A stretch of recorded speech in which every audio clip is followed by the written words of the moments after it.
23년까지만 해도 간호사 인력 난이다, 근무 환경이 열악하다, 그런 얘기를 했잖아요. 실제 임상에서 일하는 선생님들의 인터뷰를 보면은 만약 간호학과 증원에 대해서는 아주 부정적인 입장들이 많았어요.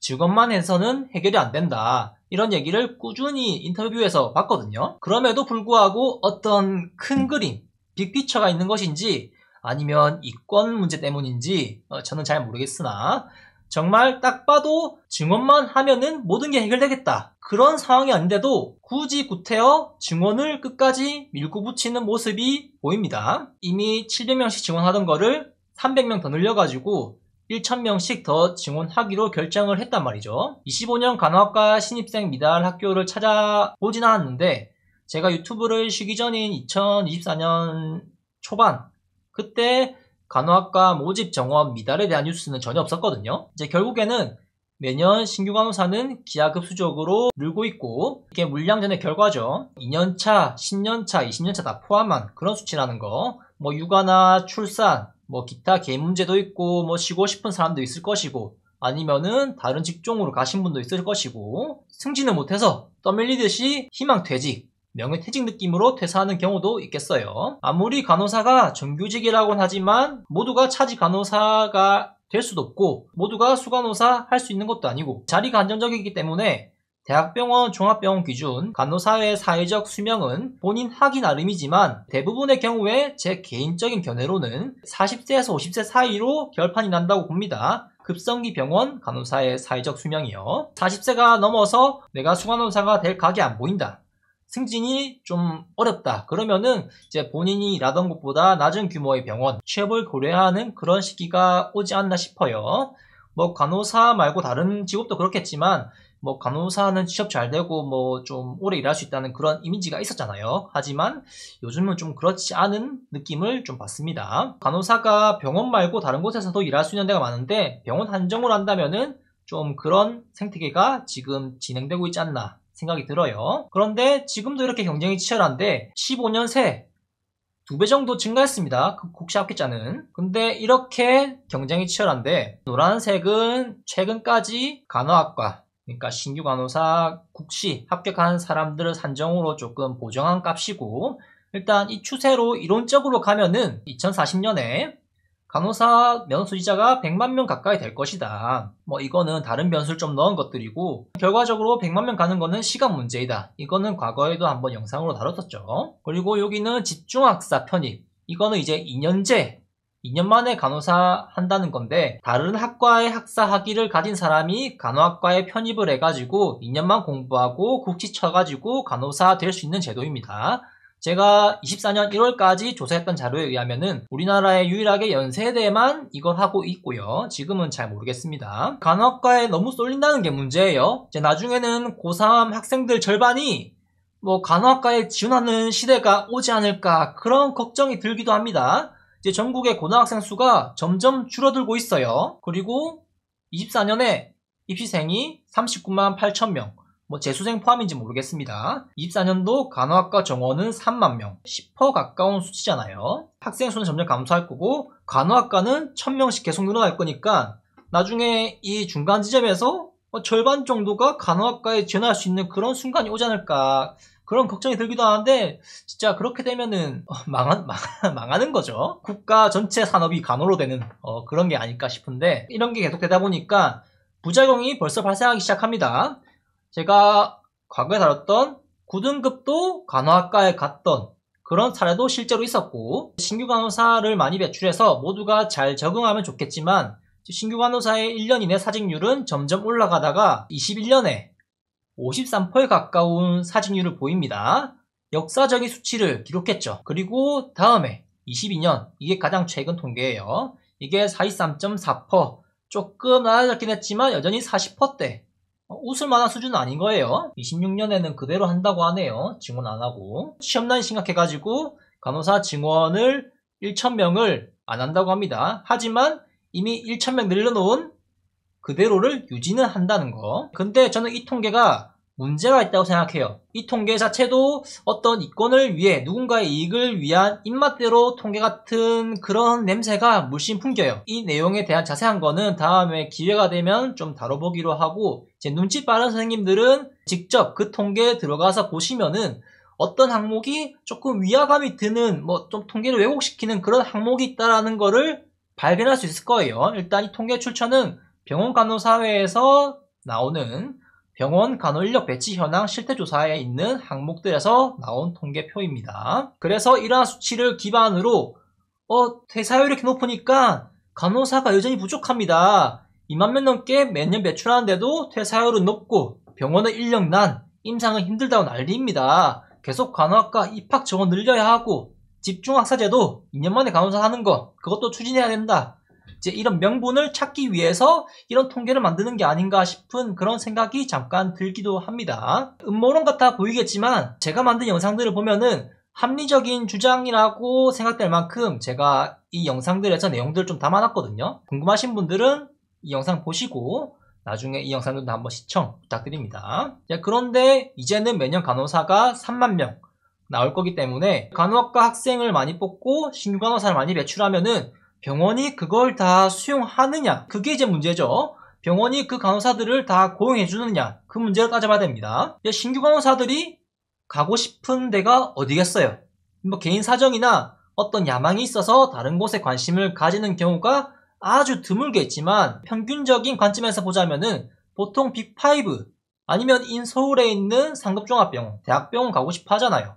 아니면 진짜 뭐 나는 집 근처에서 다녀야 된다 해가지고 대학병원 갈 수 있는데도 불구하고 경고지에 있는 집 근처에 있는 큰 병원 그렇게 가는 경우도 있고요. 기본적으로 빅5 병원, 큰 병원을 목표로 하고 내 성적이 조금 안 된다 하면은 이제 현실을 깨닫고 눈을 조금 낮추는 그런 식이잖아요. 그리고 대학병원 인력 쏠림 현상이 있기 때문에 실제 통계로도 대학병원은 이미 인력이 거의 포화되고 있는 상태입니다. 물론 임상에서 일하는 선생님들은 인력이 부족하다, 힘들어 죽겠다, 통계랑 다르게 현실은 너무 힘들다 이렇게 얘기하겠지만 안타깝게도 수치상으로는 과거보다 인력이 포화된 것은 사실입니다. 뭐 대학병원이 매년마다 한 개씩 새로 생기는 것도 아니고 모두가 가고 싶어하는 빅5 병원이 매년 뭐 베드 수를 신규 간호사 나오는 거에 비례해가지고 뭐 증설을 하는 것도 아니고 병원을 증축하는 것도 아니니까요. 결국에는 갈 수 있는 자리는 한정돼 있다. 결국에는 신규 간호사가 입사할 수 있는 자리도 이제 수간호사 자리처럼 한정돼 있다. TO가 한정돼 있다는 거죠. 앞으로 그 자리마저도 점점 줄어들고 점점 더 경쟁이 심해질 거예요. 그리고 제가 이 얘기를 1년 반 전에 했던 걸로 기억해요. 그때 뉴스가 났었거든요. 그리고 통계를 잠깐 보죠. 이제 이 통계는 22년도 2분기부터 24년도 4분기 이게 가장 최신입니다. 보면은 상급종합병원, 종합병원 이렇게 빨갛게 해놨죠. 이때를 기준으로 해가지고 총 6,320명이 증가했어요. 병원에서 일하는 간호사 수가요. 종합병원 같은 경우에는 11,429명이 증가했습니다. 그리고 병원 같은 경우에도 보면은 35,000여 명에서 44,000여 명으로 거의 한 9,000명 가까이 증가했죠. 이거는 이제 신규 간호사만 포함된 수치는 아닙니다. 뭐 외래든 병동이든 특수부서든 뭐 연차가 몇 년차든 상관없이 그냥 간호사라면은 다 포함된 데이터이기 때문에 신규 간호사만 포함된 데이터는 아니라는 거. 대학병원이라고 해서 모두 상급 종합병원은 아닙니다. 이제 상급 종합병원이 3차 병원이고 종합병원 2차 병원인데 대학병원이라도 종합병원인 곳이 존재하고요. 대학병원이 아니라도 상급 종합병원인 곳이 있습니다. 간호대 증원을 이쯤에서 이제 좋게 평가하자면 어떻게든 인력이 늘어난 건 사실이고 제가 표시는 안 했지만 이제 여기 병원에도 늘어났고요. 일단 인력이 늘어난 거는 사실이에요. 이제 유리한 사실만 놓고 편집해서 보면은 인력이 늘어난 건 사실입니다. 이렇게 주장할 수 있겠죠. 이런 정책을 추진한 사람들 입장에서는. 하지만 그 이면에 단점과 부작용 같은 것들을 이제 저희가 알아봐야죠. 여기를 잠깐 보죠. 이제 보통 이제 4분기에서 1분기 넘어갈 때 신규 간호사 수치들이 대거 포함되거든요. 이때 보면은 이제 상급 종명 같은 경우에는 22년 4분기에서 1분기로 갈 때 한 800여 명 정도 늘어난 게 보이죠. 그리고 23년도 4분기에서 1분기로 갈 때는 한 2,000명 정도 증가한 게 보입니다. 대부분 신규 간호사가 차지하겠지만 이제 모두 신규 간호사는 아니에요. 이제 나중에 병원 간호사 통계 자료를 보면은 연도별로 뭐 신규 간호사가 상급 종병에 취업한 게 얼마인지 이렇게 나올 수 있는데 그건 또 다음 기회에 한번 다뤄보기도 하고, 보다시피 추계를 보면은 이전 통계들하고 비교했을 때 병원 간호사들의 채용이 점점 조금씩 줄어들고 있는 느낌이 들어요. 그래서 협회와 정부는 고민을 했을 겁니다. 아, 우리가 간호학과를 전국 대학에 많이 만들어놨고 거기에다 입학 전형까지 늘려놨는데 이 간호사들 어떻게 다 수용할 수 있을까? 이제 그런 고민을 하기 시작하는 거죠. 이미 지역사회나 나름 천상의 직업이라 불리는, 이미 기득권이라 하는 게 맞을까요? 누군가 이미 선점했고 일부의 경우에는 그런 곳마저도 인맥, 지인을 통해 가지고 알바키식으로, 그러니까 생판 모르는 사람이 거기 가는 거는 거의 불가능하고 아름아름 해가지고 지인을 이렇게 좀 꽂아준다, 이제 그런 행태가 있다고 하더라고요. 뭐 물론 일부의 경우겠지만 이권에 얽힌 사람들이 얻는 이득들, 이제 대학은 돈을 벌고 병원은 간호사가 많으니까 이제 인건비가 하락되겠죠. 협회는 간호사 수가 증가하니까 협회비 수입이 증가될 거고, 협회가 정치적 행보를 많이 보이잖아요. 항상 정치적 입장을 내보일 때는 간호사들의 머릿수를 부풀려가지고 얘기해요. 저번에도 한번 얘기했는데 지금 간호사 수가 뭐 올해 합격자까지 합쳐가지고 간호사 면허 소지자 수가 55만 명 가까이 정도 되는데 작년에 간호인 65만이라고 얘기했어요. 간호인이라는 게 뭐냐면은 간호사 플러스 간호학과 학생들을 포함해서 간호인이라고 했어요. 올해는 더 늘었으니까 68만이라고 얘기하지 않을까 싶은데 내년에는 뭐 71만이라고 또 하겠죠. 이제 그런 것들에 대한 이익 있겠죠. 그래서 이런 걸 수습하려고 하는 게 뭐다? 이제 간호간병 통합서비스 병동을 확대하자. 물론 간호사 일자리를 위해서 이것만 하는 게 아니에요. 이제 지역 간호사 파일을 키우기 위해서 부단한 노력하고 있습니다. 간호법이 대표적인 예시라고 할까요? 간호간병 통합서비스병동에 대해서는 제가 이전에도 많이 다뤘던 주제인데 이 내용의 출처는 협회 오피셜로 나온 23년도 간호인력 종합대책에 있는 내용들이에요. 보다시피 수도권에는 이제 쏠림 문제를 방지하기 위해서 간호간병 서비스가 필요한 중증 환자가 많은 수도권 상급종합병원에 참여가는 병동을 현행보다 2개 추가해 최대 6개로 제한한다. 26년부터 이렇게 2개 늘려가지고 제한시킨다는 거예요. 아마 지금은 4개일 겁니다. 그리고 비수도권 상급종병은 제한 없이 마음만 먹으면은 모든 병동을 통합병동으로 운영할 수 있다. 이제 그런 취지의 얘기를 한 거예요. 근데 여기서 뭔가 위화감이 드는 문구가 있지 않은가요? 보면은 중증 환자가 많은 상급종합병원에 통합병동을 늘린다. 그냥 상식적으로 생각하면은 중증 환자가 많으면은 중환자실을 늘리면 되잖아요.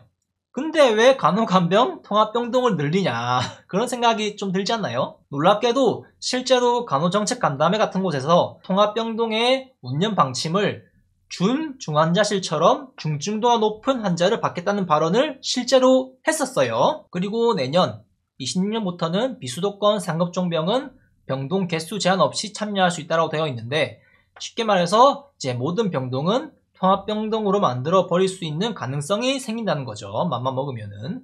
실제 병원급에서는 제가 어떤 병원이라고 특정은 할 수는 없지만 모든 병동이 간호간병 통합서비스 병동으로 운영하고 있다는 소식을 접하기도 했고요. 창원에 있는 대형 종합병원들도 일반 병동을 간호간병 통합병동으로 대거 전환시킬 계획을 하고 있거나 실제로 지금 진행 중인 곳도 존재합니다. 간호간병 통합서비스 병동은 13년도에 시범사업으로 진행을 했고요. 그 뒤로 점차 확대해가지고 올해 12년차 되는 사업이에요. 이제 26년도에는 비수도권 상급종병 제한이 풀리니까 27년도에는 엄청난 숫자가 나타나겠죠. 최근은 아니고 전년도 기사만 보더라도 여기 보면은 간호간병 통합서비스 수혜자를 400만 명으로 확대한다. 체감이 안 오잖아요. 400만 명이 어느 정도인지. 그래서 이제 비교군을 가져오기 위해서 내용을 조금 더 봤는데 23년도 2년 전에 이미 247만 명이 혜택을 보았고 4년도 안 되는 기간 만에 거의 153만이 증가해가지고 400만 명이 혜택을 볼 것이라는 전망을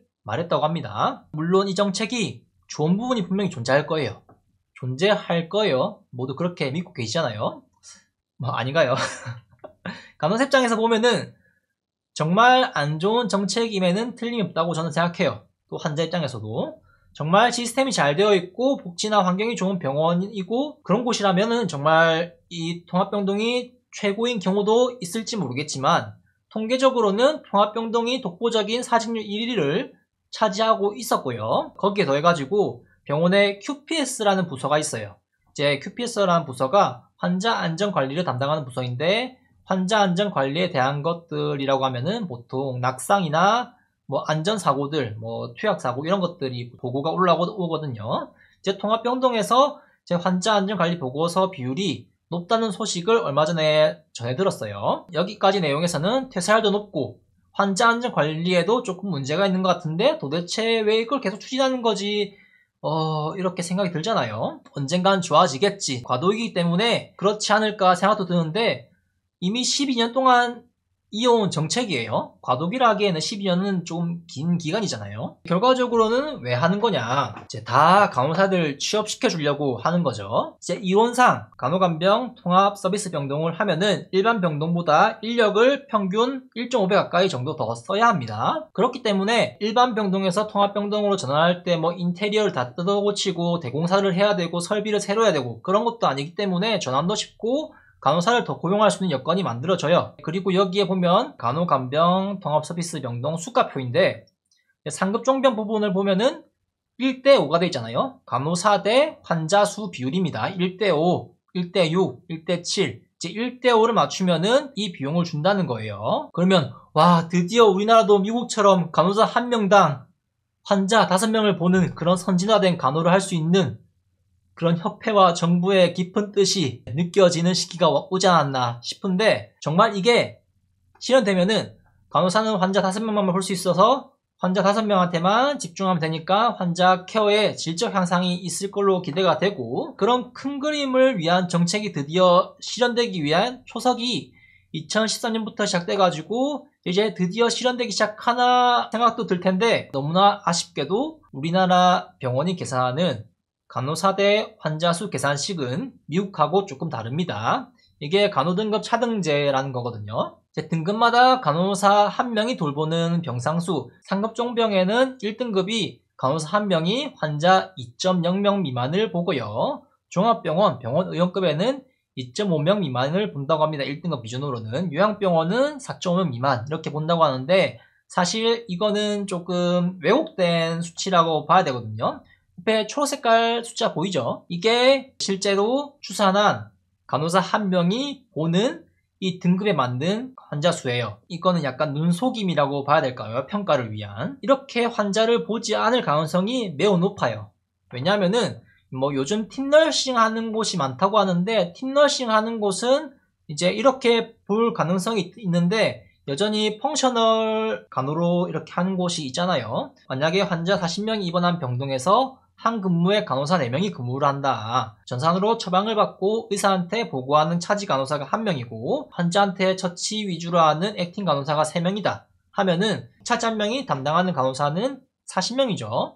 그리고 액팅 3명이니까 3명이 40명을 골고루 담당할까요? 꼭 그렇진 않죠. 이제 그때는 상황대로 손 남는 사람이 환자를 보러 가고 이제 요양병 같은 경우에도 어때요? 1등급이면은 한 명당 21.3명을 본다고 돼 있죠. 저 같은 경우에는 나이트킵 하는데 나이트킵에 간호사 1명, 간호조무사 1명을 줘요. 간호조무사도 요양병원에서는 간호 등급에 들어가거든요. 근무하는 병동에 40명 입원해 있다.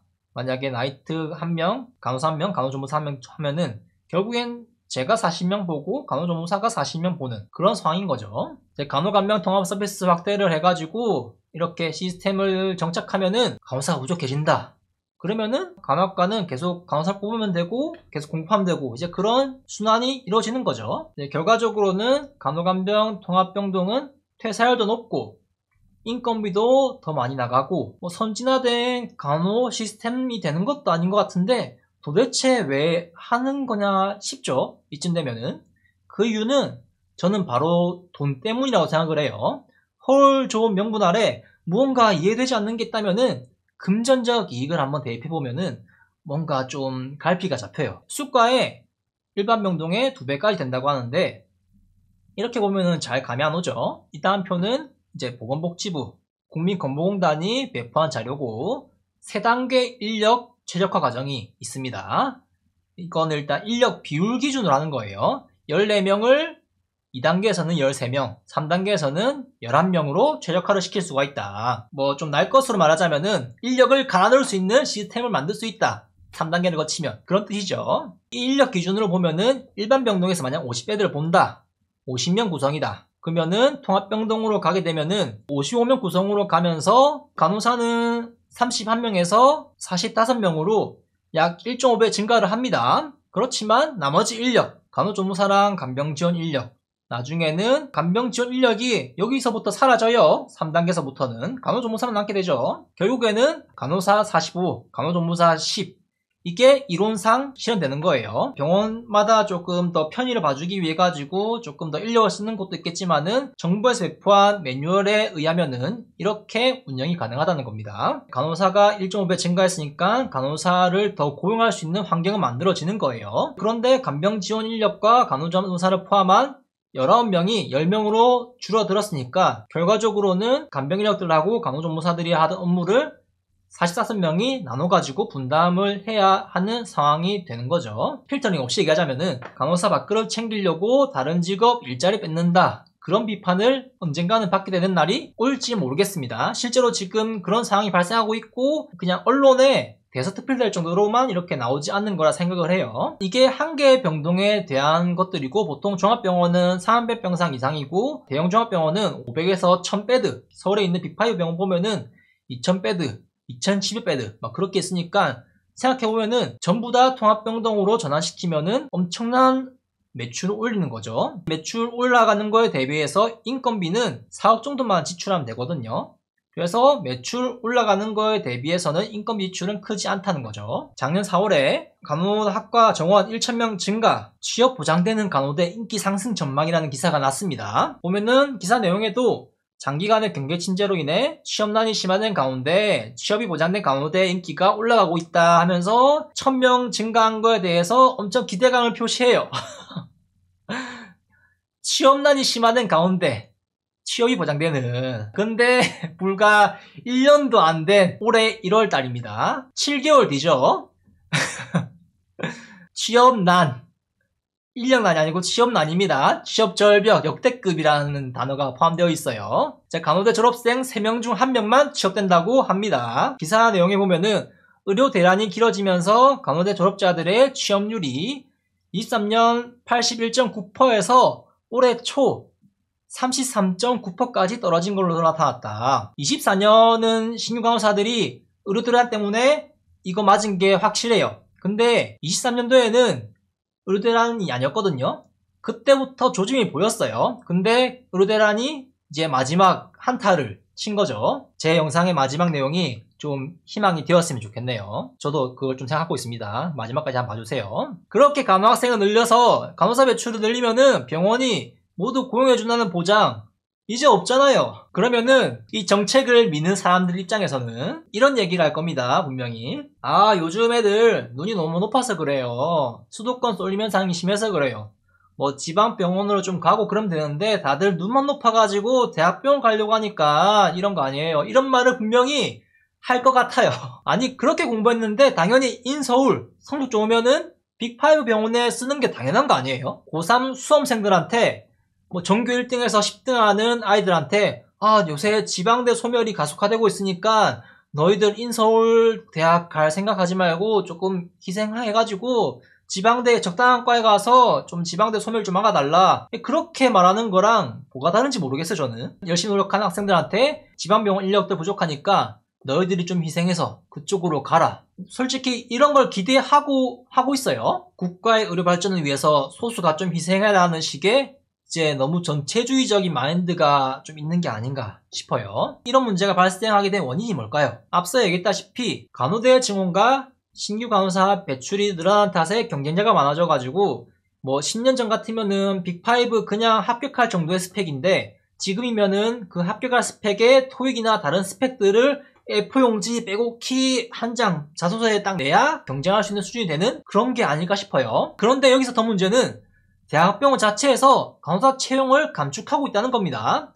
이 내용은 2년 전인 23년도 기사예요. 간호사 채용 줄이는 대학병원들. 서울대병원은 6년 새 최저 50명 채용. 세브란스는 900명에서 320명으로 줄였다. 상반기, 그러니까 2월달에 신규 간호사를 입사하는 간호사들을 제외한 거기에 입사 못한 간호사들은, 이제 고스펙 간호사들은 하반기에 도전할 거다. 그런 얘기를 하는 거죠. 결과적으로 이 기사에서도 간호대 증원으로 취업난 악화 우려, 이미 2년 전부터 기사에서 다루고 있던 문제입니다. 그래서 취업난이 이미 2년 전부터 있었다. 이어지는 내용에 보면은 이게 정리한 표가 들어있어요. 22년도고 23년도 채용입니다. 서울대는 250명에서 50명으로 팍 줄여버렸죠.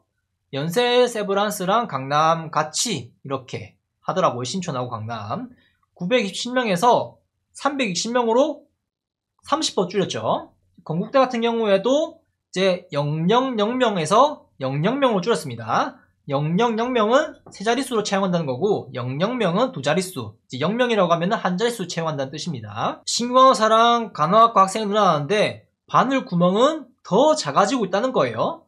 사람은 늘어나는데 구멍은 점점 더 작아지고 있다는 거죠. 그리고 보면은 서울 아산병원은 신규 인원을 10에서 15% 정도 줄인 것으로 알려졌고 정확한 수치는 공개는 안 했고요. 서울 성모병원은 밝히기 어렵다고 이렇게 얘기했습니다. 이렇게 한 이유가 코로나 팬데믹의 여파로 이렇게 얘기를 했다고 하는데 인터뷰 내용들이 있습니다. 올해 취업에 나선 간호대 4학년생의 씨는 작년이 불취업이었으면 올해는 용암 취업으로 불릴 정도라면서 빅5 병원 등 대학병원이 채용 인원을 줄이면서 작년에 합격했을 성적이었던 사람들도 대부분 불합격했다 이렇게 얘기를 합니다. 처음부터 종합병원을 가려고 하지 않는다. 성적이 조금 모자랄 때 종합병원을 지원하지만 웬만하면 빅5 병원 아니면 대학병원에서 커리어를 시작하기 원한다. 이게 당연한 거죠. 그래서 이제 취업문이 더 좁아진 것 같다고 이렇게 체감을 한다는 얘기를 하는 인터뷰가 있고요. 매년 늘어나는 간호대 정원으로 대학병원 취업난은 심화될 것으로 자명하다고 얘기하고요. 신규 간호사들이 대학병원으로 몰리지 않도록 중소병원 근무 환경 개선 등이 필요하다는 주장으로 나온다.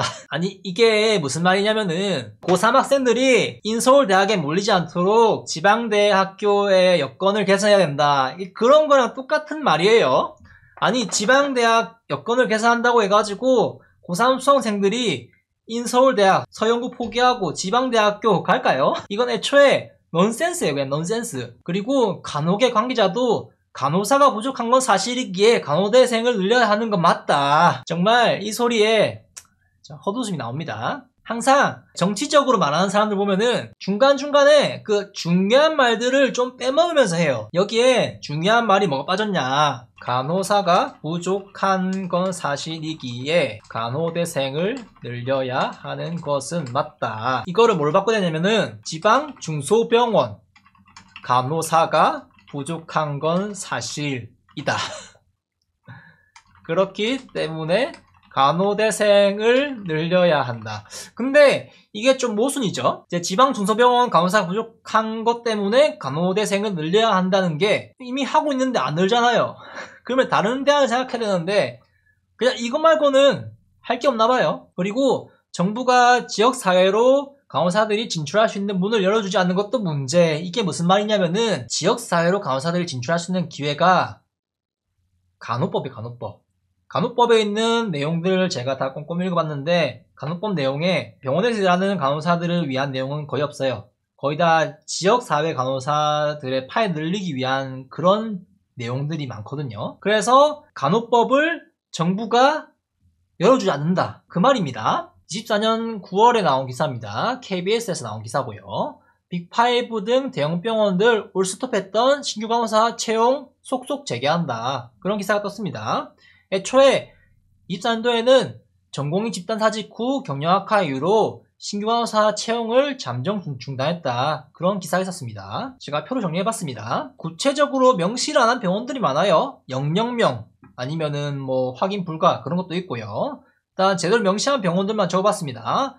20년도에 보면은 이제 아산하고 삼성 서울은 세 자릿수 아니면 그 이상 채용한 것으로 보여요. 서울 성모는 세 자릿수이고 이제 서울대는 250, 신촌 세브란스랑 강남 세브란스, 강남 포함입니다. 927명. 그리고 아산은 다음에 감축을 했고요. 삼성서울병원은 그냥 그대로 공고를 냈어요. 뭐 감축한다는 내용 없이. 서울대는 거의 다수 토막 내버렸죠. 50명.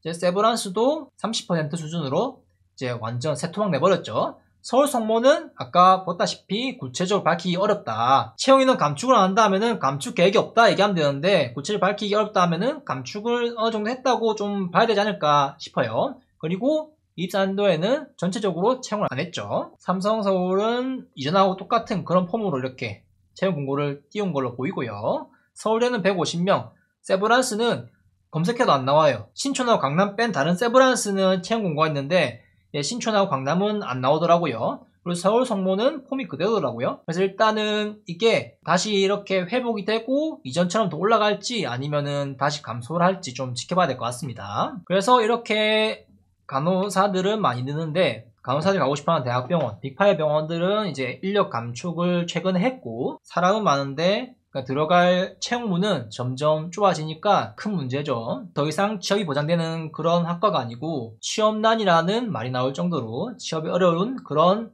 과가 돼버렸다. 취업이 잘 된다고 말하려면은 앞에 전제를 붙여야 합니다. 빅5가 아닌 지방 중소병원 가리지 않고 취업을 하면 취업이 보장되는, 이걸로 바꿔야죠.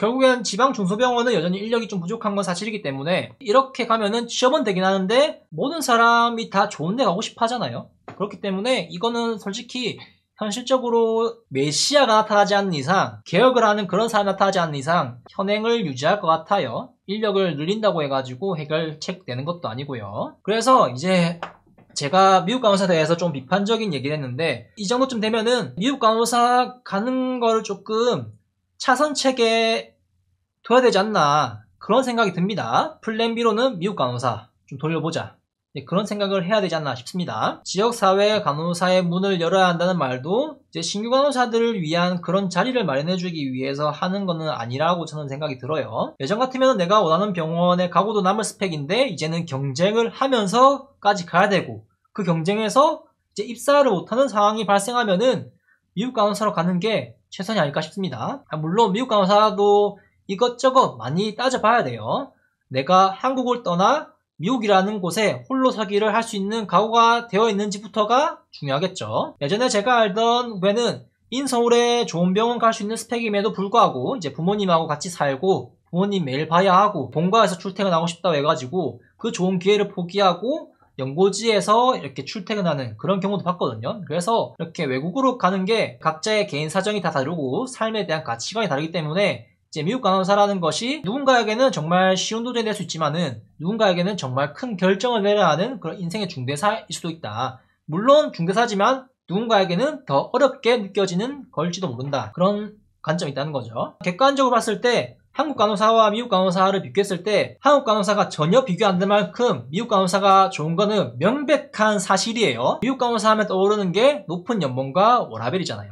이것도 제가 예전에 올린 영상들에서 가져온 것들이에요. 22년도 캘리포니아랑 뉴욕이 큰 도시잖아요. 캘리포니아에 있는 간호사는 연봉이 평균 13만 3천 달러, 뉴욕 같은 경우에는 평균 10만 달러를 받는다고 합니다. 이거는 22년도니까 지금은 조금 더 오르지 않았을까 생각이 들어요. 오늘 기준의 환율로 계산하면은 13만 달러면은 1억 8천만이고요. 10만 달러면은 1억 4,200이에요. 물론 이거는 평균치예요. 더 받을 수도 있고 조금 덜 받을 수도 있어요. 외곽 지역에 가거나 아니면은 조금 큰 병원이 아닌 곳에 가게 되면은. 거기에다가 미국 간호사는 일주일에 2일 또는 3일 하는 게 보통이라고 하더라고요. 그리고 이중 취업이 가능하대요. 만약에 내가 A병원에서 일주일에 3일 일하고 B병원에 가가지고 1이나 3일 일하고 뭐 주 5일, 주 6일 일하면은 1년에 20만 달러 이상 버는 거는 기본이라고 합니다. 이제 본인 하기 나름이라는 거죠. 거기에다가 뭐 초과 근무까지 하면은 더 받고 이제 그렇게 할 수 있는 거죠. 마음만 먹는다면은 한국보다 좋은 환경에서 간호사로 일을 할 수 있고 높은 소득도 올릴 수 있습니다. 이제 캘리포니아 같은 경우에는 법으로 1대5라는 그 환자 간호사 비율이 정해져 있어가지고 강제라고 하더라고요. 그거 어기면은 큰 페널티를 받는다고 해가지고. 물론 미국이 물가도 비싸고 외국이다 보니까 외국에서 여행하는 거랑 또 외국에서 사는 거랑은 또 다르잖아요. 개인적인 차원에서 애로사항이 분명히 있겠죠. 그리고 미국에는 또 주거비용이 또 비싸기도 하니까요. 하지만 이런 소득에 비하면은 그 주거비용은 크게 문제될 거 아니라 봐요. 미국 간호사 하려면은 준비해야 될 것이 NCLEX 시험을 쳐야 하고요. 이 시험은 신규 간호사도 칠 수가 있어요. 그런데 인터넷에 찾아보면은 임상 경력 3년 이런 이야기들이 종종 나오는데 그게 왜 나왔냐고 하면은 우리나라 병원에 취업했을 때 신규 간호사를 한번 상상해 보세요. 한국어로 업무를 트레이닝 시켜주는데 잘 못하잖아요.